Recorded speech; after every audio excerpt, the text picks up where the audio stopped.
Motorsiklong makakatuwang sa paghahanap buhay. Para sa mga naghahanap ng motorsiklong pampasada, pang negosyo, o pwede din pang... Narito na nga ang motorsiklong Pantra ng FKM. Pwedeng kapitan ng sidecar.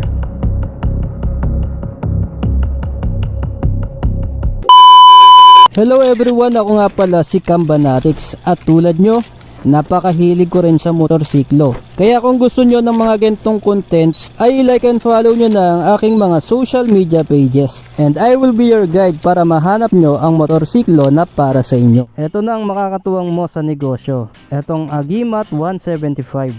Rectangular nga yung shape ng headlight nito. Ang headlight nga nito ay naka LED projector light. Mayroon pang daytime running light na may disenyong mga sinag. Literal na Agimat yung design. Siyempre pa mga turn signals na merong mga flexible stems para hindi basta-basta mabali kahit masagi. Sa ibaba naman ay meron itong emblem na FKM. Naka-telescopic fork ang front suspension nito with protective boots. Sa rear naman ito ay naka 4 shock absorber. So ready yan para kung sakaling lalagyan ng sidecar. Stainless ang front and rear fender nito para mas matibay at hindi mangangalawang kahit mabasa ng ulan.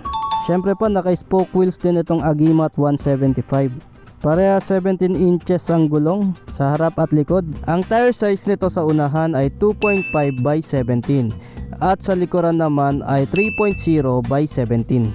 Parehas drum brake ang harap at likod na preno nito. Naka-analog meter panel, syempre pa naked handlebar. Pa-round ang stock na side mirrors. Ito naman yung itsura ng tangke, pahaba. May decals nga ito sa gilid na FKM at mga strip na decals na parang Philippine flag. Dito naman sa itaas, sa bandang unahan ay merong Agimat na decal. At meron itong fuel tank capacity na 9 liters. So malaki-laki na rin yan para sa pampasada. Ito naman yung itsura ng seat, naka pseudo stitch nga yan. Meron na rin itong built-in na carrier o pwede rin gawing top box bracket.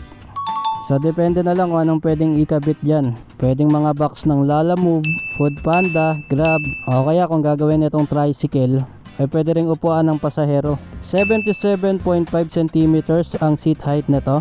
Sa cover nito sa magkabilang gilid ay merong decals na Agimat 175 at Euro 3 compliance. Narito naman yung tail light nito at yung mga turn signals at syempre yung pipe na naka chrome heat guard.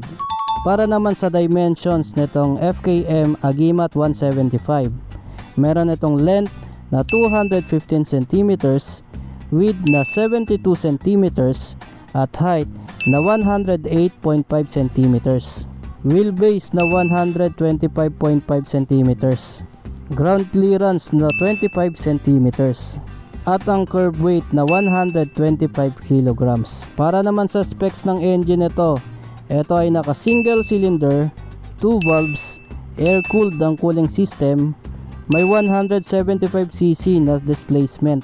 May maximum power ito na 8.4 kilowatts at 7,500 rpm at maximum torque na 12.2 newton meters at 6,500 rpm. Naka-carburetor din itong Agimat 175 at naka 5-speed manual transmission. Ito rin ay may electric and kickstart. Para naman sa presyo nitong Agimat 175, ito ay may SRP na 48,800. Very affordable at makabago pa yung design ng headlight. Available ito sa colors na black at saka red. At available sa lahat ng FKM branches and authorized dealers nationwide. Anong masasabi nyo dito sa FKM Agimat 175? Gusto nyo ba itong maging katuwang sa negosyo? Ilagay nyo na yung mga thoughts nyo sa comment section. Please like and share this video kung nagustuhan nyo itong Agimat 175. Maraming salamat sa inyong panonood at kita-kits ulit tayo sa mga susunod ko pa na videos.